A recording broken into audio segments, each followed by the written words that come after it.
ਹੁਣ ਮੈਂ ਕੌਣ ਕਹਾਵਾਂਗਾ, ਉਸ ਕੌਣ ਮੈਂ ਢੂੰਡ ਲਿਆਵਾਂ, ਤਾਂ ਹੀ ਮੈਂ ਪਿਤਾਊਂਗਾ। ਮੇਰੀ ਜ਼ਾਤ ਸਿਫਾਤ ਹੈ ਨਰ ਹੀ, ਸਵਾਣੀ ਨਾਮ ਧਰਾਊਂਗਾ। ਹੁਣ मैं कौन कहाऊँगा, ਹੁਣ मैं कौन कहाऊँगा। अच्छा, तो हमारे मुख्तसर सामीन, मैं मुदस्सिर बशीर के बारे में थोड़ा सा बता दूं कि ये लाहौर से हैं और लाहौर के उन बाशिंदों में से हैं जो लाहौर की गली कूचों से अच्छी तरह वाकिफ़ हैं और दिन और रात में वहाँ के नक्शे बदलते इनकी नज़रों के सामने से गुज़रे। पंजाबी की बहुत सी कहानियाँ लिख चुके हैं और पंजाबी का ही ये नॉवलेट है जिस पे हम अभी बात करना शुरू करेंगे। और मैं चाहता हूँ कि अब चूँकि हम कौन पे बात करना चाह रहे हैं तो पंजाबी में बात की जाए। कुछ दिन पहले मैं हारिस भाई ਨੂੰ ਕਾਲ ਕੀਤੀ ਔਰ ਉਹਨਾਂ ਨੇ ਮੈਨੂੰ ਦੱਸਿਆ ਕਿ ਯਾਰ ਉਹ ਤੇਰਾ ਸੈਸ਼ਨ ਵੀ ਹੈਗਾ ਨਾ। ਮੈਂ ਕਿਹਾ ਜੀ ਹਾਂ ਮੇਰਾ ਸੈਸ਼ਨ ਹੈਗਾ ਤੇ ਮੈਂ ਨੋਵਲਟ ਪੜ੍ਹ ਰਿਹਾ। ਕਹਿੰਦੇ ਨੇ ਕੌਣ? ਮੈਂ ਕਿਹਾ ਮੈਂ ਪੜ੍ਹ ਰਿਹਾ। ਉਹਨੇ ਕਿਹਾ कौन? फिर उन्होंने कहा कौन? मैंने कहा भाई मैं बता रहा हूँ मैं पढ़ रहा हूँ। अच्छा, तो उन्होंने कहा यार नॉवलेट कौन पढ़ रहे हैं ना। मैं कहा जी हाँ मैं वो नॉवलेट पढ़ रहा। और जिस वेले मैं नॉवलेट ਨੂੰ ख़त्म किया तो मेरी उस तो कोई थोड़ी देर बाद मुदस्सिर साहब नाल मुलाकात हुई और मैं इन्हों जो पहला कमेंट किया होया सी कि नॉवलेट पढ़ के मैं चाह रहा कि तुहाडे मैं हाथ चुम लवां, क्योंकि जिहड़ा मैनू लगा सारा नॉवलेट पढ़दे आया कि एक मतलब ज़माने और वक्त और तबकात तो खैर नहीं, तबकात दी सारी जंग दे बारे च है, लेकिन उन्होंने सारे नू डिस्क्राइब करते चले गए। एक इन्होंने किरदार बनाया शीशा और वो किरदार नू वेखदे मैं उन्होंने किरदार ही कहांगा। वो किए गए उत्ते मुदस्सिर साहब ही दसणगे, लेकिन मैनू ख्वाजा मीर दर्द का एक शेर याद आ रहा सी, ए दर्द जंग सूरत अगर इसमें जा करे, अहले सफ़ा को आईनाए दिल में रू ना हो। अच्छा, ਇਹਦੀ ਟੈਕਨੀਕ ਤੇ ਵੀ ਅਸੀਂ ਗੱਲ ਕਰਾਂਗੇ। ਹੁਣ ਮੈਂ ਚਾਹੁੰਦਾ ਕਿ ਮੁਦੱਸਿਰ ਸਾਹਿਬ ਸਾਨੂੰ ਕੁਝ ਸਮਝਾਉਣ ਕਿ ਇਹ ਜਿਹੜੇ ਇਹਨਾਂ ਨੇ ਕਿਰਦਾਰ ਲਿਆਂਦੇ ਔਰ ਕਿਰਦਾਰਾਂ ਦੀ ਇੰਨੀ ਵੈਰਾਈਟੀ ਔਰ ਮਜ਼ੇ ਨਾਲ ਮਤਲਬ ਇਹਨਾਂ ਨੇ ਕਰ ਲਿਆ ਉਹਨੂੰ ਇੱਕ ਐਕਟਿੰਗ ਦੀ ਪ੍ਰੈਕਟਿਸ ਵਿੱਚ ਜੀ। ਤੇ ਐਕਟਿੰਗ ਦੀ ਪ੍ਰੈਕਟਿਸ ਵਿੱਚ ਇਹਨਾਂ ਨੇ ਕਈ ਜ਼ਮਾਨਿਆਂ ਨੂੰ ਡਿਸਕ੍ਰਾਈਬ ਕਰ ਦਿੱਤਾ ਔਰ ਕਈ ਜਿਹੜੀਆਂ ਨੇ ਮਤਲਬ ਜਹਤਾਂ ਇਨਸਾਨ ਦੀਆਂ ਵਿਖਾਤੀਆਂ और वो सारा मैं चाहना कि वो कुछ आप दसन। मेहरबानी अहमद अता। मैं पहले ऑडियंस देख के मैं ना जुनेद जमशेद की गल याद आ जाती है। ਉਹਦੇ ਕੋਲ ਕਿਸੇ ਨੇ ਪੁੱਛਿਆ ਕਿ ਤੁਹਾਡਾ ਪਹਿਲਾ ਕੌਨਸਰਟ ਕਿਹੋ ਜਿਹਾ ਸੀ ਤੇ ਉਹਨੇ ਕਿਹਾ ਕਿ ਕੌਨਸਰਟ ਮੇਰਾ ਇੰਜ ਸੀ ਕਿ ਅਸੀਂ ਸਾਰੇ ਮੁੰਡੇ ਸਾਰਾ ਅਰੇਂਜ ਕੀਤਾ, ਮਿਊਜ਼ਿਕ ਇੰਸਟਰੂਮੈਂਟ ਵਗੈਰਾ ਇਕੱਠੇ ਕੀਤੇ ਤੇ ਉਹਦੇ ਬਾਅਦ ਸਾਡੇ ਕੋਲ ਕੋਈ ਆਡੀਅנס ਨਹੀਂ ਹੈਗੇ ਸਨ। तो कहता कि मैं बाहर गया तो मैं एक छली वाला देखा, मैं क्या यार तू गाने सुनेगा? तो उन्हें कहा हाँ जी मैं सुनागा। कहता उत्थे एक दो चौकीदार सन, छली वाला सी, असी 5-6 बंदे बिठा के अपने ऑडियंस पूरे कर लेते। तो मेरा ख्याल है कि साढ़े कोल जिहड़े वॉलंटीरियंस हैगे ने ते नाल जिहड़ा साडा टैक्नीकल स्टाफ है वो सानू बिल्कुल उहो जी ही रिजेंबलेंस दे रहा है। तो कोई ऐसी अचरज गल भी नहीं हैगी, चूँकि पंजाबी बोली तो उस तरह का एक सोसाइटी ਦੇ ਵਿੱਚ ਵਿਹਾਰ ਵਿਭਾਗ ਨਹੀਂ ਹੈਗਾ। ਲੋਕੀ ਇਸ ਕੰਮ ਨੂੰ ਉਂਝ ਨਹੀਂ ਜਾਣਦੇ ਹੈਗੇ ਜਿਵੇਂ ਅਸੀਂ ਦੂਸਰੀ ਜਿਹੜੀ ਪ੍ਰਧਾਨ ਬੋਲੀਆਂ ਹੈਗੀਆਂ ਨੇ ਜਿਵੇਂ ਅੰਗਰੇਜ਼ੀ ਹੈ, ਉਰਦੂ ਹੈ ਜਾਂ ਕਿਸੇ ਵੇਲੇ 'ਚ ਫਾਰਸੀ ਵੀ ਰਹੀ ਸੀ ਜਾਂ ਆਉਣ ਵਾਲੇ ਵੇਲਿਆਂ ਦੇ ਵਿੱਚ ਮੈਨੂੰ ਲੱਗਦਾ ਹੈ ਕਿ ਸਾਡੇ ਕੋਲ ਇੱਧਰ ਚਾਈਨੀਜ਼ ਬੋਲੀ ਦੇ ਸੈਸ਼ਨ ਬਹੁਤ ਵੱਡੇ ਹੋਣ ਕਰਨਗੇ, ਕਿਉਂਕਿ ਅਗਲੀ ਜ਼ੁਬਾਨ ਜਿਹੜੀ ਹੈ ਸਰਕਾਰਾਂ ਦੀ ਉਹ ਵੀ ਬਣਦੀ ਜਾ ਰਹੀ ਹੈ। ਤੇ ਸੋ ਅਸੀਂ ਗੱਲ ਕਰਨੇ ਆ ਤਾਂ ਦੇ ਇਸ ਕੁਐਸਚਨ ਦੇ ਉੱਤੇ ਛੋਟਾ ਜਿਹਾ ਆ ਰਿਹਾ ਯਤਨ ਹੈ ਇਸ ਨੋਵਲਟ ਦੇ ਵਿੱਚ, ਜਿਹਦੇ ਵਿੱਚ ਇੱਕ ਦਰਮਿਆਨੇ ਤਬਕੇ ਦਾ ਬੰਦਾ ਹੈ ਤੇ ਉਹਨੂੰ ਫਿਲਮਾਂ ਵਿੱਚ ਕੰਮ ਕਰਨ ਦਾ ਸ਼ੌਕ ਹੈ। ਤੇ ਉਹਦਾ ਦੋਸਤ ਹੈਗਾ ਡਾਇਰੈਕਟਰ, ਉਹਨੂੰ ਇੱਕ ਦਿਨ ਕਹਿੰਦਾ ਕਿ ਬਈ ਇਹ ਹੁਣ ਤੇਰੇ ਵੱਸ ਦਾ ਕੰਮ ਨਹੀਂ ਹੈਗਾ ਤੇ ਤੂੰ ਇਹਨੂੰ ਛੱਡ ਦੇ। ਉਹਨੂੰ ਕਹਿੰਦਾ ਕਿ ਮੈਨੂੰ ਤੁਸੀਂ ਇੱਕ ਅਖੀਰਲਾ ਚਾਂਸ ਦੇ ਦਿਓ। ਉਹ ਡਾਇਰੈਕਟਰ ਉਹਨੂੰ ਸਟੂਡੀਓ ਦੇ ਪੁਰਾਣੇ ਰਿਹਰਸਲ ਰੂਮ ਦੇ ਵਿੱਚ ਲੈ ਆਉਂਦਾ। ਉਹਨੂੰ ਕਹਿੰਦਾ ਕਿ ਸਾਹਮਣੇ ਪ੍ਰੋਪਸ ਪਏ ਨੇ, ਸਕ੍ਰਿਪਟਸ ਪਏ ਨੇ, ਲੀੜੇ ਹੈਗੇ ਨੇ, ਤੂੰ ਬਦਲ, ਇਹ ਸ਼ੀਸ਼ਾ ਹੈਗਾ ਸਾਹਮਣੇ, ਇਹਦੇ ਸਾਹਮਣੇ ਖੜੇ ਹੋ ਕੇ ਪਰਫਾਰਮ ਕਰ। ਜਿਹੜਾ ਪਾਤਰ, ਜਿਹੜਾ ਕੈਰੈਕਟਰ ਤੈਨੂੰ ਸੂਟ ਕਰੇਗਾ ਅਸੀਂ ਉਹੀ ਕਿਸੇ ਨਾ ਕਿਸੇ ਫਿਲਮ ਵਿੱਚ ਐਡਜਸਟ ਕਰ ਦਿਆਂਗੇ। ਉਹਦੇ ਬਾਅਦ ਉਹ ਲੀੜੇ ਬਦਲਦਾ ਜਾਂਦਾ ਹੈ, ਸਕ੍ਰਿਪਟ ਪੜ੍ਹਦਾ ਜਾਂਦਾ ਹੈ ਤੇ ਸ਼ੀਸ਼ਾ ਆਪਣੇ ਆਪ ਦੇ ਵਿੱਚ ਇੱਕ ਡਾਇਰੈਕਟਰ ਬਣ ਜਾਂਦਾ ਹੈ, ਸ਼ੀਸ਼ਾ ਇੱਕ ਪਾਤਰ ਬਣ ਜਾਂਦਾ ਹੈ, ਸ਼ੀਸ਼ਾ ਇੱਕ ਮੰਜ਼ਰ ਬਣ ਜਾਂਦਾ ਹੈ। ਤੇ ਉਹ ਸ਼ੀਸ਼ੇ ਦੇ ਨਾਲ ਹੀ ਜਿਹੜਾ ਸਾਡਾ ਮੇਨ ਕੈਰੈਕਟਰ ਹੈਗਾ ਸਰਮਦ, ਉਹ ਸਾਰੇ ਰੋਲ ਕਰਦਾ ਹੈਗਾ। ਜੀ ਅਤਾ ਵੇਖੋ ਸ਼ੀਸ਼ਾ ਜਿਹੜਾ ਹੈ ਨਾ, ਆਇਨਾ, ਉੱਤੇ ਮਤਲਬ ਸਿਰਫ ਇੱਕ ਡਾਇਰੈਕਟਰ ਨਹੀਂ, ਉਹ ਤੇ ਪਤਾ ਨਹੀਂ ਕਿੱਥੇ ਕੀ ਉਹ ਇੱਕ ਜ਼ਮੀਰ ਦੀ ਆਵਾਜ਼ ਹੈ, ਇੱਕ ਖੁਦਾ ਵੇ, ਇੱਕ ਮਤਲਬ ਜਿਹੜਾ ਸਾਰਾ ਕੁਝ ਜਾਣਨ ਵਾਲਾ ਹੈ। ਔਰ ਤੁਸੀਂ ਮਤਲਬ ਕਿਹੜੀ ਗੱਲ ਹੈ ਜਿਹੜੀ ਉਸ ਆਇਨੇ ਕੋਲ ਨਹੀਂ ਕਰਾ ਦਿੱਤੀ। ਰਾਗਾਂ ਦੇ ਇਲਮ ਤੋਂ ਲੈ ਕੇ ਤਾਰੀਖ ਤੱਕ ਜਿਹੜੀ ਹੈ, ਔਰ ਤਾਰੀਖ ਦੇ ਮੁਖਤਲਿਫ ਪੰਨੇ ਕਿੱਥੋਂ ਕੋਈ ਚੁੱਕਿਆ ਔਰ ਫਰੋਲ ਦਿੱਤਾ, ਕੋਈ ਕਿੱਥੋਂ ਚੁੱਕਿਆ ਔਰ ਫਰੋਲ ਦਿੱਤਾ, ਔਰ ਉਹ ਆਇਨਾ ਦੱਸ ਰਿਹਾ ਹੈ। ਇਹ ਆਇਨਾ ਤੇ ਬੜਾ ਤੇ ਇਸ ਕੌਨ ਵਿੱਚ ਜਿਹੜਾ ਹੈ ਨਾ, ਮੇਰਾ ਤਾਂ ਖਿਆਲ ਹੈ ਕਿ ਬੜਾ ਵੱਡਾ ਕੋਈ ਅਲਾਮਤ ਔਰ ਇਸਤਾਰਾ ਬਣ ਕੇ ਆਇਆ ਹੈ। ਔਰ ਮਤਲਬ ਉਹਦੇ ਤੋਂ ਜ਼ਿਆਦਾ ਜਨਰਲ ਗੱਲ ਨਹੀਂ ਸੀ ਹੋ ਸਕਦੀ। ਅੱਛਾ, ਇੱਕ ਗੱਲ ਜਿਹੜੀ ਹੈ ਨਾ, ਉਹ ਮੈਂ ਪੁੱਛਣਾ ਚਾਹੁੰਦਾ, ਉਹ ਇਹ ਪੜ੍ਹਦਿਆਂ ਮੈਨੂੰ ਖਿਆਲ ਆਇਆ, ਉਹ ਬੰਦਾ ਹੈ ਸਰਮਦ ਹੀਰੋ ਬਣਨ, ਜੀ ਠੀਕ ਹੈ, ਲੇਕਿਨ ਉਹ ਜਿਹੜੇ ਲੀੜੇ ਪਾ ਕੇ ਉੱਥੇ ਰੋਲ ਕਰਦਾ ਹੈ ਉਹ ਇੱਕ ਵੀ ਹੀਰੋ ਵਾਲਾ ਨਹੀਂ ਜੀ। ਇਹ ਕੀ? ਦੇਖੋ, ਜੇ ਗੌਰ ਕੀਤਾ ਜਾਏ, ਜੇ ਸਮਝ ਲਿੱਤੀ ਜਾਏ ਤੇ ਹੀਰੋ ਹੁੰਦਾ ਕੌਣ ਹੈਗਾ? ਹੀਰੋ ਹੁੰਦਾ ਜਿਹੜਾ ਸਮਾਜ ਨੂੰ ਲੈ ਕੇ ਟੁਰਦਾ ਹੈ, ਸਮਾਜ ਦੀ ਨੀਹਾਂ ਦੇ ਵਿੱਚ ਹੁੰਦਾ ਹੈ।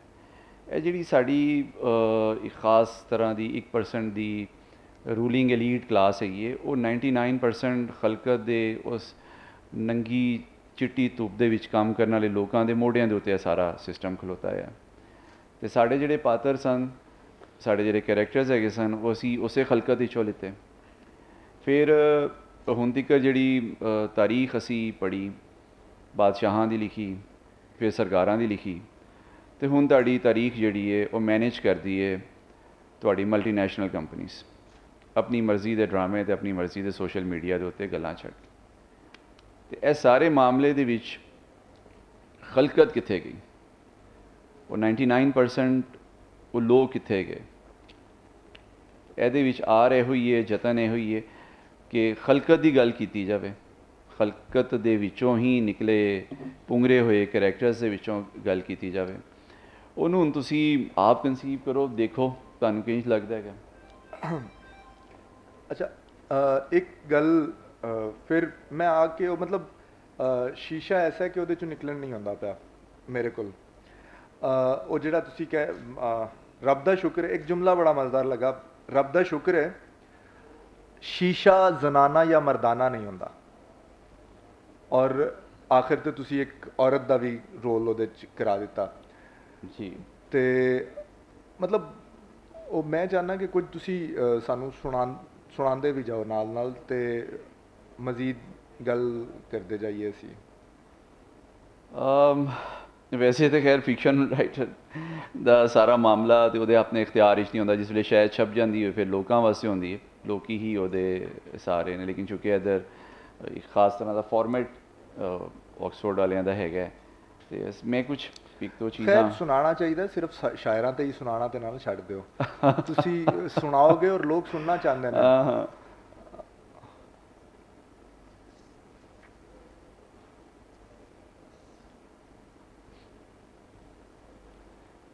ਸਾਡਾ ਮੇਨ ਕਰੈਕਟਰ ਹੈ ਜੀ ਸਰਮਦ, ਤੇ ਉਹ ਮੁਖਤਲਿਫ ਜਿਹੜੇ ਪਾਤਰ ਨੇ ਉਹ ਕਰ ਰਿਹਾ ਹੈ।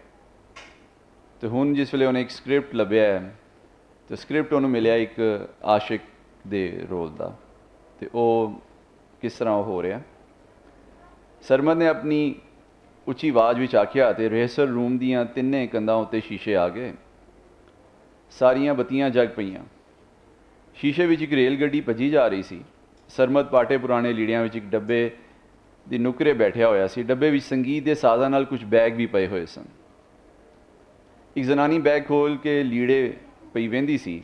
ਉਸ ਦੇ ਸਾਹਮਣੇ ਇੱਕ ਭਾਰੇ ਜੁੱਸੇ ਵਾਲਾ ਬੰਦਾ ਸੀ ਜਿਸ ਦੀਆਂ ਮੁੱਛਾਂ ਵੀ ਉਸ ਦੇ ਸਰੀਰ ਵਾਂਗੂ ਭਾਰੀਆਂ ਸਨ, ਬੈਠਿਆ ਬੱਕਰੇ ਦੇ ਗੋਸ਼ਤ ਦੀ ਕੜਾਈ ਖਾ ਰਿਹਾ ਸੀ। ਉਹ ਬੰਦਾ ਦੂਰੋਂ ਗਾਮੇ ਭਲਵਾਨ ਦਾ ਭਰਾ ਜਾਪਦਾ ਸੀ। ਜ਼ਨਾਨੀ ਵੱਲ ਵੇਂਦਿਆਂ ਬੋਲਿਆ, ਨਗਮਾ ਜਾਨ, ਦਿੱਲੀ ਤਾਂ ਸਾਰੀ ਤੁਸਾਂ ਲੁੱਟ ਹੀ ਲਈ। ਖਾਨ ਸਾਹਿਬ, ਤੁਸੀਂ ਵੀ ਸਰੰਗੀ ਵਿੱਚ ਕਮਾਲ ਹੀ ਕਰ ਛੱਡਿਆ। ਬਸ ਜੀ, ਵੱਡੀਆਂ ਦੀਆਂ ਦੁਆਵਾਂ ਨੇ, ਖਾਨ ਸਾਹਿਬ ਨੇ ਕੰਨਾਂ ਨੂੰ ਹੱਥ ਲਾਉਂਦਿਆਂ ਆਖਿਆ। ਮੈਨੂੰ ਤਾਂ ਕੁਝ ਥਾਵਾਂ ਉੱਤੇ ਇੰਜ ਲੱਗਿਆ ਜਿਵੇਂ ਮੇਰੀ ਆਵਾਜ਼ ਤੇ ਸਰੰਗੀ ਦੋਵੇਂ ਇੱਕ ਹੋਏ ਪਏ ਸਨ। ਐਸੇ ਕਾਰਨ ਐਸੇ ਸਾਜ਼ ਨੂੰ ਬੰਦੇ ਦੀ ਆਵਾਜ਼ ਦੇ ਸਭ ਤੋਂ ਨੇੜੇ ਮੰਨਿਆ ਜਾਂਦਾ ਹੈ। ਠੀਕ ਪਏ ਆਖਦੇ ਹੋ ਖਾਨ ਸਾਹਿਬ। ਤੇ ਤੂੰ ਕੌਣ ਹੈ ਵੇ ਸ਼ੁਦਾਈਆ? ਨਗਮਾ ਜਾਨ ਨੇ ਨੁਕਰੇ ਬੈਠੇ ਸਰਮਦ ਵੱਲ ਵੇਂਦਿਆਂ ਆਖਿਆ। ਇਸ਼ਰਾ ਨੂੰ ਖਾਨ ਸਾਹਿਬ ਨੇ ਬਾਰੀ ਖੋਲ੍ਹੀ ਤੇ ਤੇਜ਼ ਹਵਾ ਨਾਲ ਨਗਮਾ ਜਾਨ ਦੇ ਸਾਰੇ ਵਾਲ ਵਿਖਰਦੇ ਗਏ ਤੇ ਉਹਨੇ ਲੱਟਾਂ ਸਾਹਮਣੇ ਇੱਕ ਵਾਰੀ ਫੇਰ ਸਰਮਦ ਵੱਲ ਇੰਝ ਤੱਕਿਆ ਜਿਵੇਂ ਉਹ ਪੁੱਛਦੀ ਹੋਵੇ ਕਿ ਤੂੰ ਕਿੱਥੋਂ ਆ ਗਿਆ ਵੇਂ। ਜੀ, ਮੇਰਾ ਨਾਂ ਦਿੱਤਾ ਸੈਣੀ ਹੈ। ਉਹ ਨਹੀਂ, ਮੈਂ ਤਾਂ ਮੌਜੀ ਖਾਨ ਹਾਂ। ਮੈਂ ਵੀ ਕਮਲਾ ਹੋ ਗਿਆ ਜੀ, ਮੈਂ ਕੁਝ ਵੀ ਨਹੀਂ, ਮੈਂ ਤਾਂ ਬਸ ਇੱਕ ਆਸ਼ਿਕ ਹਾਂ। ਬੈਠਿਆ ਰਹਿਣ ਦਿਓ ਜੀ ਇਸ ਨਮਾਣੇ ਨੂੰ, ਖਾਨ ਸਾਹਿਬ ਨੇ ਨਗਮਾ ਜਾਨ ਵੱਲ ਵੇਖਦੇ ਆਖਿਆ। ਚੰਗਾ ਨਗਮਾ ਜਾਨ, ਹੀ ਗੱਲ ਆਖਾਂ, ਖਾਨ ਸਾਹਿਬ ਨੇ ਕੁਝ ਸੋਚਦਿਆਂ ਆਖਿਆ। ਹਾਂ ਆਖੋ। ਜੇ ਗਵਈਏ ਤੇ ਸਰੰਗੀ ਦਾ ਸੁਰ ਇੱਕ ਹੋ ਸਕਦਾ ਹੈ ਤੇ ਸਰੰਗੀ ਵਜਾਉਣ ਵਾਲਾ ਤੇ ਗਵਈਆ ਵੀ ਹੋ ਸਕਦਾ ਹੈ। ਇੱਕ ਵਾਰੀ ਫੇਰ ਆਖੋ ਤੇ ਜ਼ਰਾ ਖੁੱਲ੍ਹ ਕੇ ਆਖੋ। ਨਗਮਾ ਜਾਨ, ਮੈਂ ਚਾਹੁੰਦਾ ਵਾਂ ਕਿ ਆਪਾਂ ਦੋਵੇਂ ਇੱਕ ਹੋ ਜਾਈਏ। ਨਗਮਾ ਜਾਨ ਪਹਿਲੇ ਤੇ ਖਾਨ ਸਾਹਿਬ ਨੂੰ ਹੈਰਾਨੀ ਨਾਲ ਤੱਕਦੀ ਰਹੀ, ਫਿਰ ਲਾਲ ਪੀਲੀ ਹੋ ਕੇ ਬੋਲੀ, ਖਾਨ ਸਾਹਿਬ, ਤੁਹਾਡੇ ਵੱਡਿਆਂ ਦਾ ਖਿਆਲ ਨਾ ਹੁੰਦਾ ਤੇ ਰੱਬ ਜਾਣੇ ਮੈਂ ਤੁਹਾਨੂੰ ਕੀ ਕੁਝ ਕਹਿ ਦਿੰਦੀ। ਉਹਨਾਂ ਦਾ ਮੂੰਹ ਮਾਰ ਗਿਆ ਮੈਨੂੰ। ਬਸ ਇੰਨਾ ਆਖਾਂਗੀ ਕਿ ਗਵਈਆ ਬਾਦਸ਼ਾਹ ਹੁੰਦਾ ਹੈ ਤੇ ਸੰਗਤੀ ਉਸ ਦੇ ਮਗਰ ਟੁਰਨ ਵਾਲੇ। ਅਜੇ ਗੱਲ ਆਖ ਦਿੱਤੀ ਹੈ ਤੇ ਫਿਰ ਕਦੇ ਦਿਮਾਗ ਵਿੱਚ ਨਾ ਲਿਆਣਾ। ਨਗਮਾ ਜਾਨ ਨੇ ਤਬਲਿਆਂ ਦੇ ਬਿੰਨੂ ਸਾਹਮਣੇ ਆਖਿਆ। ਇਸ਼ਰਾ ਨੂੰ ਫਰੀਦਾਬਾਦ ਦਾ ਸਟੇਸ਼ਨ ਆ ਗਿਆ। ਖਾਨ ਸਾਹਿਬ ਨੇ ਆਪਣੀ ਸਰੰਗੀ ਫੜੀ ਤੇ ਵਾਜੇ ਨੂੰ ਆਦਰ ਨਾਲ ਹੱਥ ਲਾਇਆ। ਚੰਗਾ ਨਗਮਾ ਜਾਨ, ਹਿਆਤੀ ਰਹੀ ਤੇ ਫੇਰ ਕਦੇ ਜ਼ਰੂਰ ਮਿਲਾਂਗੇ। ਖਾਨ ਸਾਹਿਬ ਨੇ ਬੂਹੇ ਤੋਂ ਬਾਹਰ ਨਿਕਲਦਿਆਂ ਸਰਮਦ ਨੂੰ ਠੁੱਡਾ ਮਾਰ ਕੇ ਆਖਿਆ, ਉੱਠ ਬਈ ਵੱਡੇ ਆਸ਼ਕਿਆ, ਨਿਕਲ ਹੁਣ ਸਟੇਸ਼ਨ ਉੱਤੇ ਲੱਥੀਏ। ਜੀ ਜੀ ਖਾਨ ਸਾਹਿਬ, ਕੋਈ ਪੱਥਰ ਸੇ ਨਾ ਮਾਰੇ ਮੇਰੇ ਦੀਵਾਨੇ ਕੋ। ਸਰਮਦ ਦੇ ਮੂੰਹੋਂ ਨਿਕਲਿਆ ਤੇ ਉਹ ਵੀ ਗੱਡੀਆਂ ਉਤਰ ਆਇਆ। ਨਾ ਤੇ ਨਗਮਾ ਜਾਨ ਨੇ ਉਹਨਾਂ ਨੂੰ ਡੱਕਿਆ ਤੇ ਨਾ ਹੀ ਖਾਨ ਸਾਹਿਬ ਹੋਰਾਂ ਮੁੜ ਕੇ ਉਧਰ ਤੱਕਿਆ। ਖਾਨ ਸਾਹਿਬ, ਹੁਣ ਕਿੱਧਰ ਜਾਣਾ ਹੈ? ਸਰਮਦ ਨੇ ਪੁੱਛਿਆ। ਮੈਂ ਤਾਂ ਹੁਣ ਘਰ ਜਾਣਾ ਤੇ ਤੂੰ ਮੈਨੂੰ ਅਗਲੇ ਸੀਨ ਵਿੱਚ ਮਿਲੇਗਾ। ਅੱਜ ਤੋਂ 2 ਵਰ੍ਹੇ ਅਗਦੋਂ ਦਿੱਲੀ ਦੀ ਸਭ ਤੋਂ ਵਿਸ਼ਾਲ ਮਸਜਿਦ ਦੇ ਕੋਲ ਚਾਵੜੀ ਬਾਜ਼ਾਰ ਦੇ ਕਿਸੇ ਕੋਠੇ ਤੇ। ਖਾਨ ਸਾਹਿਬ, ਇਹ ਹੋਵੇਗਾ ਕਿਵੇਂ? ਕਾਕਾ, ਫਿਲਮ ਦਾ ਸਕ੍ਰਿਪਟ ਹੈ, ਇਸ ਵਿੱਚ ਇੰਝ ਹੀ ਹੋਣਾ। ਚੱਲ ਉੱਠ, ਬਾਹਰ ਨਿਕਲੀਏ। ਸਰਮਦ ਖਾਨ ਸਾਹਿਬ ਨਾਲ ਗੱਲਾਂ ਕਰਦਾ ਬਾਹਰ ਆਇਆ ਤੇ ਸੀਨ ਬਦਲ ਗਿਆ ਸੀ। ਉਹ ਹੁਣ ਪੁਰਾਣੀ ਦਿੱਲੀ ਦੀ ਸ਼ਾਹੀ ਮਸਜਿਦ ਦੇ ਕੋਲ ਚਾਵੜੀ ਬਾਜ਼ਾਰ ਵਿੱਚ ਸੀ, ਜਿੱਥੇ ਥਾਂ ਥਾਂ ਘੁੰਗਰੂਆਂ, ਵਾਜਿਆਂ ਤੇ ਤਬਲਿਆਂ ਦੀਆਂ ਹੱਟੀਆਂ ਸਨ। ਹਰ ਗਲੀ ਦੀ ਨੁੱਕਰ ਉੱਤੇ ਪਾਨਾਂ ਦੀ ਹੱਟੀ ਸੀ ਤੇ ਹਰ ਹੱਟੀ ਦੇ ਮੋਹਰੇ ਫੁੱਲ ਵੇਚਣ ਵਾਲਿਆਂ ਦੇ ਫੱਟੇ ਲਾਏ ਹੋਏ ਸਨ। ਜਦੋਂ ਉਹਨੇ ਸਿਰ ਚੁੱਕ ਕੇ ਵੇਖਿਆ ਤੇ ਲੱਕੜ ਦੇ ਪੁਰਾਣੇ ਛੱਜਿਆਂ ਦੇ ਨਾਲ ਨਾਲ ਹੇਠਾਂ ਨੂੰ ਲੈਂਦੀਆਂ ਪੌੜੀਆਂ ਸਨ। ਉਹਨਾਂ ਪੌੜੀਆਂ ਤੋਂ ਨਿੱਕੀ ਉਮਰ ਦੇ ਕੁਝ ਕੁੜੀਆਂ ਮੁੰਡੇ ਨੱਚਦੇ ਭੱਜਦੇ ਉੱਤੇ ਥੱਲੇ ਆ ਰਹੇ ਸਨ। ਕਿਸੇ ਦੇ ਹੱਥ ਵਿੱਚ ਕਾਲੀਨ ਤੇ ਦਰੀਆਂ ਤੇ ਕੋਈ ਤਬਲਿਆਂ ਦੇ ਇੰਨੂ ਚੁੱਕੀ ਫਿਰਦਾ ਸੀ। ਸਰਮਦ ਹਰ ਸ਼ੈ ਨੂੰ ਹੈਰਾਨੀ ਨਾਲ ਵੇਂਦਾ ਰਿਹਾ ਕਿ ਅਚਨਚੇਤ ਉਸ ਦੀ ਨਿਗਾਹ ਬੰਦ ਗਲੀ ਦੇ ਛੇਕੜਲੇ ਉੱਚੇ ਘਰ ਉੱਤੇ ਪਈ, ਜਿਹਦੀ ਸ਼ਾਨ ਸਭ ਤੋਂ ਵੱਖਰੀ ਤੇ ਨਵੇਕਲੀ ਸੀ। ਐਨੇ ਵਿੱਚ ਉਹਨੂੰ ਇੱਕ ਨੱਚਦੇ ਹੋਏ ਮੁੰਡੇ ਦਾ ਮੋਢਾ ਵੱਜਿਆ। ਸਾਹਮਣੇ ਵਾਲੇ ਕੋਠੇ ਦੀ ਖਾਨ ਸਾਹਿਬ ਨੇ ਗਾਣਾ ਉੱਥੇ ਟੁਰੀਆ। ਮੁੰਡਾ ਆ ਕੇ ਅਗਾਂਹ ਵੱਧ ਗਿਆ। ਸਾਹਮਣੇ ਕੋਠੇ ਦੀ ਪੌੜੀਆਂ ਵਿੱਚ ਸਰਮਦ ਨੂੰ ਕੁਝ ਸ਼ਾਇਰ ਵੀ ਦਿਸੇ, ਜਿਨ੍ਹਾਂ ਦੇ ਹੱਥਾਂ ਵਿੱਚ ਕਾਪੀਆਂ ਸਨ। ਉਹਨਾਂ ਦੇ ਨਾਲ ਫਿਲਮਾਂ ਦੇ ਵੱਡੇ ਵੱਡੇ ਡਾਇਰੈਕਟਰ ਤੇ ਪ੍ਰੋਡਿਊਸਰ ਵੀ ਸਨ। ਸਰਮਦ ਕੋਠੇ ਦੇ ਸਭ ਤੋਂ ਵੱਡੇ ਹਾਲ ਵਿੱਚ ਵੜਿਆ, ਜਿਸ ਦੇ ਵਿਚਕਾਰ ਚਾਂਦਨੀ ਵਿਛੀ ਪਈ ਸੀ ਤੇ ਆਲ ਦੁਆਲੇ ਸਾਜ਼ਾਂ ਵਾਲੇ ਤੇ ਤਕੀਆਂ ਤੇ ਸੁਨਵਈਏ ਬੈਠੇ ਹੋਏ ਸਨ ਤੇ ਕੰਨ ਨਾਲ ਮੋਢਾ ਲਾ ਕੇ ਸੁਰ ਮੰਡਲ ਵਜਾਉਂਦੇ ਖਾਨ ਸਾਹਿਬ ਰਾਗ ਮਾਲਕੌਂਸ ਗਾ ਰਹੇ ਸਨ। ਸਰਮਦ ਨੂੰ ਉਹਨਾਂ ਦੀਆਂ ਨਿਗਾਹਾਂ ਨੇ ਦੱਸਿਆ ਕਿ ਉਹ ਠੀਕ ਵੇਲੇ ਅਪੜ ਗਿਆ ਹੈ। ਤਬਲੇ ਵਾਲੇ ਨੂੰ ਇਸ਼ਾਰਾ ਹੋਇਆ ਤੇ ਉਹਨੇ ਦੁਰ ਤਾਲ ਛੇੜ ਦਿੱਤੀ। आज मोरे घर आइला बलमा, करूँगी अदा रंग 100 रंग रलियाँ। आज मोरे घर आइला बलमा, इतर अर्ग जा सुगंध बसंत सुपहरे। आज मोरे घर आइला बलमा, सेज सजाऊं चुन चुन कलियाँ। वाह।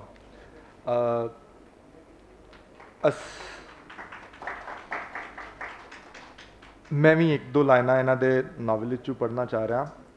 ਅਸੀਂ ਜੰਪਲ ਮਜ਼ਦੂਰ, ਪੀੜ੍ਹੀਓ ਪੀੜ੍ਹੀ ਮਜ਼ਦੂਰ, ਇਹੋ ਧਰਮ ਸਾਡਾ, ਮਜ਼ਦੂਰੀ ਸਾਡੀ ਮਾਨਤਾ। ਧਰਤੀ ਉੱਤੇ ਪਹਿਲਾ ਘਰ ਮਜ਼ਦੂਰ ਨੇ ਹੀ ਉਸਾਰਿਆ, ਫਿਰ ਅਸਾਂ ਸਭਨਾਂ ਦੇ ਘਰ ਉਸਾਰੇ। ਮਜ਼ਦੂਰੀ ਮਾੜੀਆਂ ਮਹਿਲ ਉਸਾਰੇ, ਕਲੇ ਸ਼ੰਘਾਰੇ। ਅਸਾਂ ਹੀ ਮੰਦਰ ਗਿਰਜੇ ਤੇ ਗੁਰਦੁਆਰੇ ਉੱਚੇ ਕੀਤੇ। ਅਸੀਂ ਮਸੀਤਾਂ ਦੇ ਸੁਰਜਨਹਾਰ। ਦਿਨ ਰਾਤੀਂ ਅਸਾਂ ਸਾੜ ਸਾੜ ਕੇ ਆਪਣੇ ਸਰੀਰ ਪਕਾਈਆਂ ਇੱਟਾਂ। ਆਤਿਸ਼ ਕਦੇ ਤੇ ਸੂਹੇ ਕਲਸ ਲਗੇ ਮਾਬਦ ਖਾਨੇ ਵੀ ਸਾਡੀ ਮਿਹਨਤ ਦੇ ਗਵਾਹ। ਸਾਰੇ ਜਗ ਦੇ ਧਰਮਾਂ ਦੀ ਮਾਨਤਾ ਅਸਾਂ ਹੀ ਕਰਾਈ। ਅੱਛਾ, ਇਹ ਵਾਲਾ ਹਿੱਸਾ ਖਾਸ ਤੌਰ 'ਤੇ ਮੈਂ ਇਸ ਵਾਸਤੇ ਪੜ੍ਹਿਆ ਹੈ ਕਿ ਇਹ ਨਸਰ ਸ਼ਾਇਰੀ ਦੇ ਬਹੁਤ ਕਰੀਬ ਲੱਗੀ ਮੈਨੂੰ। ਔਰ ਸਿਰਫ ਇਹ ਹੀ ਨਹੀਂ, ਇਹਦੇ 'ਚੋਂ ਮੈਂ ਕਈ ਜਗ੍ਹਾ 'ਤੇ ਜਿਹੜੀਆਂ ਨੇ ਉਹ ਪੋਰਸ਼ਨ ਪੀਸਿਸ ਕੱਢ ਕੇ ਦੱਸ ਸਕਦਾ। ਔਰ ਇਸ ਨਾਵਲ ਦਾ ਤਰਜੁਮਾ ਵੀ ਉਰਦੂ 'ਚ ਸ਼ਾਇਦ ਜ਼ਾਇਦ ਨਬੀ ਨੇ ਕਰ ਛੱਡਿਆ ਹੋਇਆ ਹੈ, ਉਹ ਵੀ ਜਲਦ ਛਪ ਜਾਏਗਾ। ਸਿੰਧੀ 'ਚ ਵੀ ਇਹਦਾ ਹੋ ਰਿਹਾ ਤਰਜੁਮਾ। ਗੁਰਮੁਖੀ 'ਚ ਵੀ ਜਿੰਦਰ ਲੋਕ ਛਾਪ ਰਹੇ ਨੇ ਇਹਨੂੰ ਜਲਦੀ, ਸ਼ਾਇਦ ਨੈਕਸਟ ਵੀਕ ਜੀ ਅਗਲੇ ਹਫਤੇ ਜਿੰਦਰ ਉੱਥੇ ਛਾਪ ਦੇਗਾ। ਲੇਕਿਨ ਮੇਰਾ ਸਵਾਲ ਹੈ ਸਰ ਕਿ ਜਿਹੜਾ ਨਾ ਇਹ ਚੀਜ਼ਾਂ ਜਿਹੜੇ ਵੇਲੇ ਤਰਜੁਮਾ ਹੋਣ ਦੀਆਂ, ਉਰਦੂ 'ਚ ਜਿਹੜੇ ਵੇਲੇ ਤਰਜੁਮਾ ਹੋਈਆਂ ਹੋਣਗੀਆਂ ਜਾਂ ਉਹਦੇ ਵਿੱਚ ਕੀ ਨਾਂ ਹੈ ਸਿੰਧੀ 'ਚ ਹੋਣਗੀਆਂ, ਅਤੇ ਜਿਹੜੀ ਵਿਸ ਪੰਜਾਬੀ ਜ਼ਬਾਨ ਦੀ ਤੁਹਾਡੇ ਇਹਦੇ ਵਿੱਚ ਨੌਲੇਜ ਹੈ, ਤੁਸੀਂ ਕੀ ਸਮਝਦੇ ਹੋ ਕਿੰਨੀ ਕੁ ਹੱਦ ਤੱਕ ਅੱਗੇ ਟਰਾਂਸਫਰ ਹੋਵੇਗੀ? ਜਿੱਥੋਂ ਤੱਕ ਗੁਰਮੁਖੀ ਦਾ ਹੈਗਾ ਤੇ ਉਹ ਤੇ ਟ੍ਰਾਂਸਲੇਸ਼ਨ ਹੈ, ਉਹਦੀ ਗੱਲ ਤੇ ਉਸ ਤਰ੍ਹਾਂ ਹੀ ਰਹੇਗਾ। ਉਰਦੂ ਔਰ ਸਿੰਧੀ ਦੇ ਬਾਰੇ? ਉਰਦੂ ਦੇ ਸਿੰਧੀ ਵਾਲਿਆਂ ਨੇ ਅਜੇ ਮੈਨੂੰ ਸਕ੍ਰਿਪਟ ਨਹੀਂ ਪੜ੍ਹਾਇਆ। ਉਰਦੂ ਦੇ ਮਾਮਲੇ 'ਚ ਹੈਗਾ ਖੁਸ਼ਕਿਸਮਤੀ ਨਾਲ ਕਿ ਮੈਂ ਅਜੇ ਜਿਉਂਦਾ ਵਾਂ, ਅਤੇ ਤਰਜੁਮਾਕਾਰ ਨੂੰ ਅਜੇ ਕੋਈ ਇੰਨੀ ਆਜ਼ਾਦੀ ਨਹੀਂ ਕਿ ਜੋ ਚਾਹਵੇ ਕਰ ਲਵੇ। ਉਹ ਕੁਛ ਨਾ ਕੁਛ ਮੇਰੇ ਕੋਲੋਂ ਕਿਸੇ ਨਾ ਕਿਸੇ ਥਾਂ ਦੇ ਉੱਤੇ ਸਲਾਹ ਲੈ ਲੈਂਦੇ ਨੇ। ਉਹਨਾਂ ਨੂੰ ਜਿਹੜੀ ਸ਼ਾਇਦ ਦੀ ਸਮਝ ਨਹੀਂ ਲੱਗਦੀ ਉਹ ਮੇਰੇ ਕੋਲ ਪੁੱਛ ਲੈਂਦੇ ਨੇ। ਜ਼ਾਹਿਦ ਨਬੀ ਨੇ ਉਰਦੂ ਦੇ ਵਿੱਚ ਬਹੁਤ ਸਾਰੀਆਂ ਸ਼ੈਵਾਂ ਮੇਰੇ ਨਾਲ ਇੱਕ ਖਾਸ ਕੰਬੀਨੇਸ਼ਨ ਬਣਾ ਕੇ ਉਹਨਾਂ ਨੇ ਕੀਤੀਆਂ। ਠੀਕ ਹੋ ਗਿਆ। ਅੱਛਾ, ਹੁਣ ਮੈਂ ਚਾਹ ਰਿਹਾ ਕਿ ਅਸੀਂ ਜਿਹੜੀ ਸਾਡੀ ਮਹਿਦੂਦ ਔਰ ਕਲੀਲ ਆਡੀਅנס ਹੈ ਉਹਦੇ ਨਾਲ ਕੋਈ ਤੁਹਾਡਾ ਮੁਕਾਲਮਾ ਹੋ ਜਾਵੇ ਔਰ ਉਹ ਲੋਕ ਸਵਾਲ ਕਰਨਾ ਚਾਹਣ ਕੋਈ ਤੇ ਉਹ ਗੱਲ ਕਰਨ। ਔਰ ਮੈਂ ਨਾ ਸਭ ਤੋਂ ਪਹਿਲੇ ਤੇ ਤਾਹਿਰਾ ਹੋਰਾਂ ਦਾ ਬਹੁਤ ਆਭਾਰੀ ਹਾਂ। ਉਹ ਜਿਸ ਤਰ੍ਹਾਂ ਉਹ ਕਹਿੰਦੇ ਨੇ ਨਾ ਕਿ ਸਿੱਖਾਂ ਦਾ ਕੋਈ ਗੁਰੂ ਆ ਜਾਏ, ਉਹ ਕਹਿੰਦੇ ਨੇ 1.25 ਲੱਖ ਹੀ ਆ ਗਿਆ, ਅਤੇ ਉਹ ਤਾਹਿਰਾ ਹੋਰੀ ਆ ਗਏ ਤੇ ਸਮਝ ਲਓ ਕਿ 1.25 ਲੱਖ ਹੀ ਆ ਗਿਆ। ਮੈਂ ਉਹਨਾਂ ਦੀ ਮਿਹਰਬਾਨੀ ਉਹ ਸਪੈਸ਼ਲੀ ਇਸ ਸੈਸ਼ਨ ਵਾਸਤੇ ਆਈ ਹਾਂ। ਅਤੇ ਮੈਂ ਅਜੇ ਵੀ ਇਹੋ ਹੀ ਗੱਲ ਕਰਾਂਗਾ ਕਿ ਤੁਸੀਂ ਕੋਈ ਗੱਲ ਨਹੀਂ, ਅਗਲੇ ਸੈਸ਼ਨ ਦੇ ਆਡੀਅנס ਪਹਿਲੇ ਆ ਗਏ ਨੇ ਜੀ। ਜੀ ਹਾਂ, ਯਹੀ ਬਾਤ ਹੈ ਜੀ। ਅਤੇ ਮੈਂ ਇਹੋ ਹੀ ਚਾਹਾਂਗਾ ਕਿ ਮੇਰੇ ਆਡੀਅנס ਜਿਹੜੇ ਨੇ ਜਿੰਨੇ ਨੇ ਉਹ ਸਾਰੇ ਆਪਣੀ ਗੱਲਬਾਤ ਕਰਨ। ਜਿਹਦੇ ਮਨ ਦੇ ਵਿੱਚ ਕੋਈ ਕੁਐਸਚਨ ਹੈ, ਮੈਂ ਪ੍ਰਬੰਧੀ ਜਿਹੜੇ ਨੇ ਆਰਗੇਨਾਈਜ਼ਰਸ ਨੂੰ ਰਿਕੁਐਸਟ ਕਰਾਂਗਾ ਕਿ ਆਪਣਾ ਜਿਹੜਾ ਕੋਈ ਮਾਈਕ ਆ ਗਿਆ ਸਵਾਲ ਕਰਨਾ ਚਾਹੇ ਸਰ ਜੀ ਪਲੀਜ਼। ਸਰ ਸਾਹਿਬ, ਤੁਸੀਂ ਇਹ ਦੱਸੋ ਜਿਹੜਾ ਤੁਸੀਂ ਨਾਵਲ ਪੰਜਾਬੀ 'ਚ ਲਿਖਿਆ ਹੈ, ਇਹਦੇ ਵਿੱਚ ਜਿਹੜਾ ਤੁਸੀਂ ਹੀਰੋ ਦਾ ਕਰੈਕਟਰ ਡਿਵੈਲਪ ਕੀਤਾ ਹੈ, ਬਾਜ਼ ਦਫਾ ਲਿਖਣ ਵਾਲਾ ਇੱਕ ਇਹੋ ਜਿਹਾ ਕਰੈਕਟਰ ਡਿਵੈਲਪ ਕਰ ਦਿੰਦਾ ਹੈ ਕਿ ਜਿਹੜਾ ਉਹਦੇ ਵੱਸ 'ਚੋਂ ਬਾਹਰ ਹੋ ਜਾਂਦਾ, ਬਹੁਤ ਤਾਕਤਵਰ ਕਰੈਕਟਰ ਉਹਦੇ ਬਣ ਕੇ ਸਾਹਮਣੇ ਖੜਾ ਹੋ ਜਾਂਦਾ, ਕਾਬੂ ਨਹੀਂ ਆਉਂਦਾ। ਇਹ ਸਾਰਾ ਨਾਵਲ ਲਿਖਦਿਆਂ ਹੋਇਆ ਉਹ ਕਿਹੜਾ ਕਰੈਕਟਰ ਹੈ ਜਾਂ ਉਹ ਕਿਹੜਾ ਸਕ੍ਰਿਪਟ ਹੈ ਕਿ ਜਿਹੜਾ ਤੁਹਾਡੇ ਵੱਸੋਂ ਬਾਹਰ ਹੋ ਗਿਆ? ਇਹਦੇ ਵਿੱਚ ਅਸੀਂ ਕੋਈ 8-9 ਪਾਤਰ ਅਸੀਂ ਕੀਤੇ, 8-9 ਕਰੈਕਟਰ ਕੀਤੇ। ਇਹਦੇ ਵਿੱਚ ਸਭ ਤੋਂ ਅਖੀਰਲਾ ਕਰੈਕਟਰ ਹੈਗਾ ਇੱਕ ਨਾਰੀ ਦਾ, ਸੋਮੀ ਦਾ, ਅਤੇ ਪੂਰੇ ਨਾਵਲ ਦੇ ਵਿੱਚ ਇੱਕੋ ਹੀ ਜ਼ਨਾਨਾ ਕਰੈਕਟਰ ਹੈਗਾ। ਅਤੇ ਮੈਂ ਜਿਸ ਵੇਲੇ ਉਹ ਲਿਖ ਲਿੱਤਾ ਸੀ ਨਾਰੀ ਦਾ ਕਰੈਕਟਰ, ਅਤੇ ਉਹ ਮੈਨੂੰ ਕੋਈ 10-15 ਦਿਨ 'ਤੇ ਮੈਂ ਆਪ ਡਿਪਰੈਸ਼ਨ ਦੀ ਹਾਲਤ ਵਿੱਚ ਰਿਹਾ ਸਾਂ ਕਿ ਇੰਨਾ ਔਖਾ ਸੀ। ਰਾਈਟਰ ਦਾ ਮਾਮਲਾ ਕੁਛ ਇੰਝ ਹੁੰਦਾ ਹੈ ਕਿ ਸਪੈਸ਼ਲੀ ਜਿਹੜੇ ਮਾਂ ਬੋਲੀ ਦੇ ਵਿੱਚ ਲਿਖਦੇ ਨੇ ਨਾ, ਤੁਸੀਂ ਦੇਖੋ ਜਿੰਨੇ ਵੀ ਇੰਸਟਰੂਮੈਂਟ ਹੈਗੇ ਨੇ, ਮਿਊਜ਼ੀਕਲ ਇੰਸਟਰੂਮੈਂਟ, ਉਹ ਤੁਸੀਂ ਪਹਿਲੇ ਸੁਰ ਕਰਦੇ ਹੋ, ਤੁਸੀਂ ਸਰੰਗੀ ਸੁਰ ਕਰਦੇ ਹੋ, ਤੁਸੀਂ ਵਾਇਲਨ ਸੁਰ ਕਰਦੇ ਹੋ, ਲੇਕਿਨ ਤੁਸੀਂ ਬਾਂਸਰੀ ਸੁਰ ਨਹੀਂ ਕਰਦੇਗੇ, ਉਹ ਜਿਹੜਾ ਬਾਂਸਰੀ ਵਜਾਉਣ ਵਾਲਾ ਉਹ ਆਪਣੇ ਆਪ ਨੂੰ ਆਪ ਟਿਊਨ ਕਰਦਾ ਹੈ, ਤੇ ਉਹ ਇੱਕ ਵਾਹਿਦ ਇਨਸਟਰੂਮੈਂਟ ਹੈਗਾ। ਐਵੇਂ ਜਿਹੜਾ ਲਿਖਾਰੀ ਹੈ ਨਾ, ਜਿਹੜਾ ਮਾਂ ਬੋਲੀ 'ਚ ਲਿਖਦਾ ਹੈ, ਉਹਨੂੰ ਉਸ ਤਕਲੀਫ ਦੇ ਵਿੱਚੋਂ ਲੰਘਣਾ ਪੈਂਦਾ ਹੈ। ਤੇ ਸੋਮੀ ਦੀ ਇੰਨੀ ਕੁ ਤਕਲੀਫ ਸੀ, ਸੋਮੀ ਤੇ ਰੇਸ਼ਮੇ ਇਹ ਮੇਰੇ ਦੋ ਕੈਰੈਕਟਰ ਹੈਗੇ ਸਨ। ਸੋਮੀ ਬੇਇੰਤਹਾ ਤਕਲੀਫ ਵਾਲਾ ਹੈਗਾ ਸੀ, ਬਲਕਿ ਮੈਂ ਕਹਾਂਗਾ ਕਿ ਥੋੜਾ ਜਿਹਾ ਟਾਈਮ ਮਿਲੇ ਤੇ ਇਹ ਤੁਹਾਨੂੰ ਕੋਈ ਵਿੱਚ ਇੱਕ ਅੱਧ ਪੈਰਾਗ੍ਰਾਫ ਅਤਾ ਤੁਹਾਨੂੰ ਨਾ ਸੋਮੀ ਦੇ ਕੈਰੈਕਟਰ ਦਾ ਵੀ ਸੁਣਾਉਣ। ਅੱਛਾ ਮੁਦੱਸਰ ਸਾਹਿਬ, ਬੜੀ ਖੁਸ਼ੀ ਹੋਈ ਕਿ ਇਸ ਗੱਲ ਜਦੋਂ ਮੈਨੂੰ ਪਤਾ ਚੱਲੀ ਕਿ ਤੁਸੀਂ ਪ੍ਰੋਗਰੈਸਿਵ ਰਾਈਟਰ ਹੋ, ਜਿਹੜੇ ਨਿਚਲੇ ਤਬਕਾਤ ਦੇ ਦੁੱਖਾਂ ਦਰਦਾਂ ਨੂੰ ਆਪਣੀ ਲਿਖਤਾਂ ਦੇ ਅੰਦਰ ਬਿਆਨ ਕਰਦੇ। ਅੱਛਾ, ਇਸ ਨਾਵਲਟ ਦੇ ਅੰਦਰ ਤੁਹਾਡਾ ਜਿਹੜਾ ਮਰਕਜ਼ੀ ਕਿਰਦਾਰ ਹੈ ਉਹ ਸਰਮਦ ਹੈ ਜੀ। ਤੇ ਸਰਮਦ ਜਿਹੜਾ ਉਹ ਮੁਖਤਲਿਫ ਰੂਪ ਧਾਰ ਰਿਹਾ ਹੈ। ਉਹ ਇੱਕ ਐਕਟਰ ਬਣਨੇ ਦੀ ਖਾਹਿਸ਼ ਰੱਖਦਾ ਹੈ, ਤਾਂ ਉਸ ਨੂੰ ਡਾਇਰੈਕਟਰ ਨੇ ਕਿਹਾ ਹੈ ਕਿ ਤੂੰ ਮੁਖਤਲਿਫ ਰੂਪ ਧਾਰ, ਔਰ ਜਿਹੜਾ ਰੂਪ ਤੈਨੂੰ ਅੱਛਾ ਲੱਗਾ ਉਹ ਮੈਂ ਫਿਲਮ 'ਚ ਲੈ ਲਵਾਂਗਾ, ਠੀਕ ਹੈ। ਅੱਛਾ, ਮੇਰਾ ਸਵਾਲ ਇਹ ਸੀ ਕਿ ਉਹ ਕਿਉਂ ਰੂਪ ਧਾਰ ਰਿਹਾ? ਤੁਸੀਂ ਕਹਿਣਾ ਗੱਲ ਕੀ ਕਹਿਣਾ ਚਾਹ ਰਹੇ ਸੋ ਇਹਦੇ ਵਿੱਚ ਖਾਸ ਗੱਲ ਜਿਹੜੀ ਮਰਕਜ਼ੀ? ਵੈਸੇ ਤੇ ਇਹ ਸਾਡਾ ਜਿਹੜਾ ਡਾਇਰੈਕਟਰ ਹੈ ਜੋਸਫ, ਇਹ ਤੇ ਉਹਦੇ ਕੋਲ ਹੀ ਪੁੱਛਣਾ ਚਾਹੀਦਾ ਸੀ ਕਿ ਸਰਮਦ ਨੇ ਉਹਨੇ ਸਰਮਦ ਨੂੰ ਕਿਉਂ ਇਸ ਤਰ੍ਹਾਂ ਕਿਹਾ। ਲੇਕਿਨ ਟੈਕਨੀਕ ਵਾਈਜ਼ ਅਸੀਂ ਕੋਸ਼ਿਸ਼ ਕੀਤੀ ਹੈ ਕਿ ਜਿਹੜਾ ਜਿੰਨੇ ਪਾਤਰ ਹੈਗੇ ਨੇ, ਜਿੰਨੇ ਕੈਰੈਕਟਰ ਨੇ, ਉਹ ਜਿਹੜਾ ਸਾਡਾ ਐਕਟਰ ਹੈਗਾ ਉਹਦੇ ਵਿੱਚੋਂ ਲੰਘੇ, ਉਹਨੂੰ ਪਤਾ ਲੱਗੇ ਕਿ ਇਹ ਕਿਵੇਂ ਦਾ, ਇਹਦਾ ਸੁਭਾਅ ਕਿਵੇਂ ਦਾ ਹੈਗਾ, ਇਹਨੂੰ ਜਰੀ ਦਾ ਕਿਸ ਤਰ੍ਹਾਂ ਹੈਗਾ, ਇਹਦੇ ਵਿੱਚੋਂ ਲੰਘੀ ਦਾ ਕਿਸ ਤਰ੍ਹਾਂ। कोई और? जी प्लीज।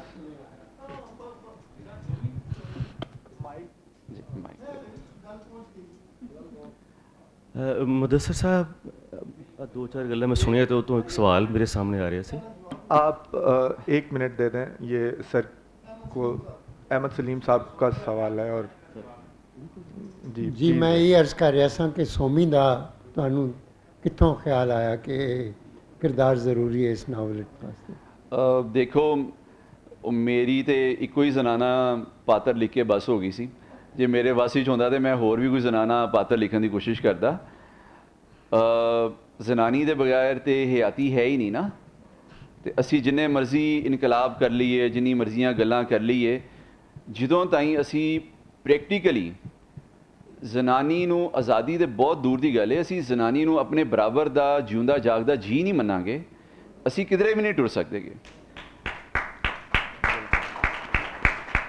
ਤੇ ਸੋਮੀ ਦੇ ਕੈਰੈਕਟਰ ਦੇ ਵਿੱਚ ਅਸੀਂ ਇਹੋ ਹੀ ਗੱਲ ਕਰਨ ਦੀ ਕੋਸ਼ਿਸ਼ ਕੀਤੀ ਹੈ ਕਿ ਤੁਸੀਂ ਜ਼ਨਾਨੀ ਨੂੰ ਸਮਝੋ। ਤੇ ਸਹੀ ਉਹਦੇ 'ਚ ਮੈਨੂੰ ਅਤਾ ਕੀ ਪੜ੍ਹਦੇ ਨੇ, ਮੈਨੂੰ ਇੱਕ ਡਾਇਲੌਗ ਯਾਦ ਆ ਗਿਆ ਕਿ ਸੋਮੀ ਆਪਣੇ ਬੰਦੇ ਦੇ ਨਾਲ ਖਲੋਤੀ ਹੈ ਤੇ ਉਹ ਉਹਨੂੰ ਕਹਿੰਦਾ ਹੈ ਕਿ ਸੋਮੀ ਤੂੰ ਜਿਸ ਵੇਲੇ ਬਾਹਰ ਜਾਣੀ ਹੈ ਨਾ ਤੇ ਜ਼ਰਾ ਸਾੜੀ ਸੰਭਾਲ ਕੇ ਟੁਰਿਆ ਕਰ, ਤੇਰਾ ਬੜਾ ਕੁਛ ਨਜ਼ਰ ਆਉਂਦਾ ਹੈ।